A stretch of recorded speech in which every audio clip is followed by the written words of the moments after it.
Hi Science Center supporters, my name's Alexia Gawlak and I'm one of the chef owners here at Swine Sons in Winter Park. We're a sandwich shop and a full-service catering company based out of the local butcher and market right in the Winter Park area. We've been open for about 5 years and we're big Science Center supporters. Love it over there, so we're going to do a little cooking demo for you today. This is one of my favorite warm weather meals to enjoy with a glass of wine. It's steamed mussels. So we're going to go through how to clean our mussels properly, how to steam them, how to flavor the dish, and how to finish it up so you can enjoy it at home. So first thing you're going to do is you're going to get your mussels from a reputable source. So I would recommend a local seafood place. I like Lombardi's a lot. You can go to the fish counter at Whole Foods.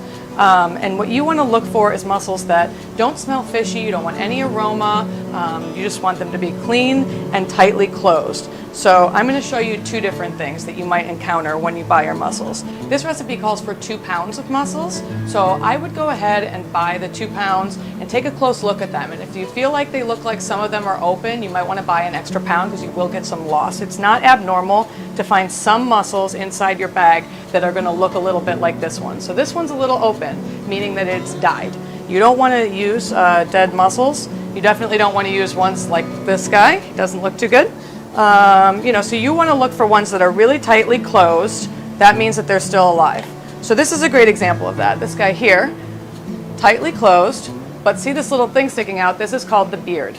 So the beard is the way the mussel attaches itself to the thing that it grows on. So you want to take that off because it's just not delicious. It's kind of hairy, it's like a weird color, you don't want to eat that. So I like to use a kitchen towel. So what I do is I get home, take your mussels, take them out of the bag. You're going to go ahead and put them in a bucket of water, cold water in your sink, and leave the water running. So your mussels are in the water. You're looking out for guys like this. You're going to take your kitchen towel and just grab the beard firmly and kind of wiggle it off, just like that, so that it's gone. So, and then your mussels, as you're cleaning, you can rinse with cold water in your sink, and then the ones that are open like this, just go ahead and discard them. So you want them to be closed tightly and alive. All right, so we're going to start our cooking. So I've got a pan here. We're going to go ahead and start this recipe with a little bit of olive oil. So I've preheated my pan. Got a couple tablespoons of olive oil in the pan there. And we're going to go ahead and start with a little bit of shaved shallot, shaved fennel, shaved garlic, and then a few crushed red pepper flakes. I've got about 1/8 of a teaspoon there. So we're going to go into our pan and just saute a little bit. You want to saute this for about a minute or so until you can really kind of smell it, start smelling good. The things in this pan are called aromatics, and that's because they add a lot of smell, a lot of flavor. All right. So from there, you're going to go ahead and add your mussels. So we can just put them all in at once. These have already been cleaned. They're ready to go.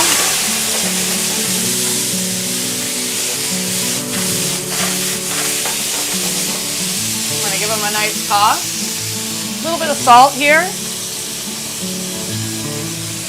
Add that. You can go ahead and toss it again. You really want to make sure to get the salt evenly coated in there. All right, and from here you're going to start to see it, they're going to start opening up. So here we're going to add juice and zest of 2 oranges, about a cup of dry white wine. Really any dry white wine will do. You can turn your heat up at this point a little bit because you don't want them to stay stagnant in the pan for too long or they're going to end up overcooking.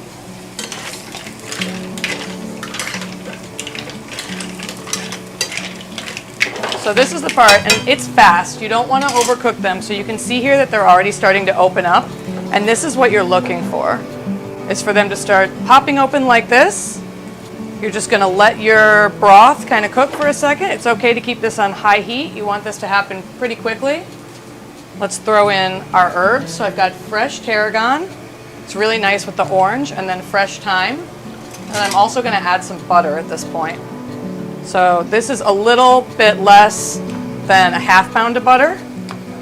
So it really makes that sauce nice and rich. Some people add heavy cream to it. I like to do mine with all butter. And we're just going to let everything cook together for another minute or so. This is a dish that I love to eat in the hot weather because it's really light. It's rich because of the butter, but it's light at the same time. It's nice to enjoy it with a glass of wine. I love to do this with rosé or with any white wine that's lighter. Today I'm using a Sauvignon Blanc. It's a really crisp mineral Sauvignon Blanc, so it's really good in here. I like to use, you could also use a stainless steel Chardonnay. I'd stay away from like an oaky California Chardonnay, but a stainless steel fermented Chardonnay is good, or any just really crisp white wine. You could even use a Pinot Grigio, would be fine. Crisp white wine, you want to keep it on the drier side, less sweet. Let that sweetness come naturally from the mussels and also from the orange juice that's in this recipe. All right, so now we're really getting there. They're really open, our butter's melted, our sauce is looking nice and rich. And so I like to plate this in a deep bowl. Use this one today.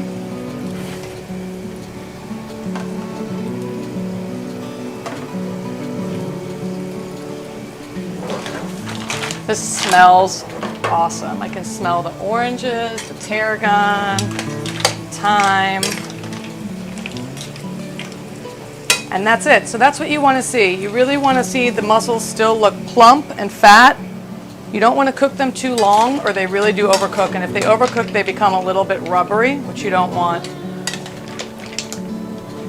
then I just kind of spoon everything into the pan.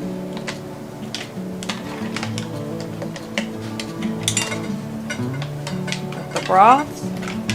You want to definitely get plenty of that broth in there.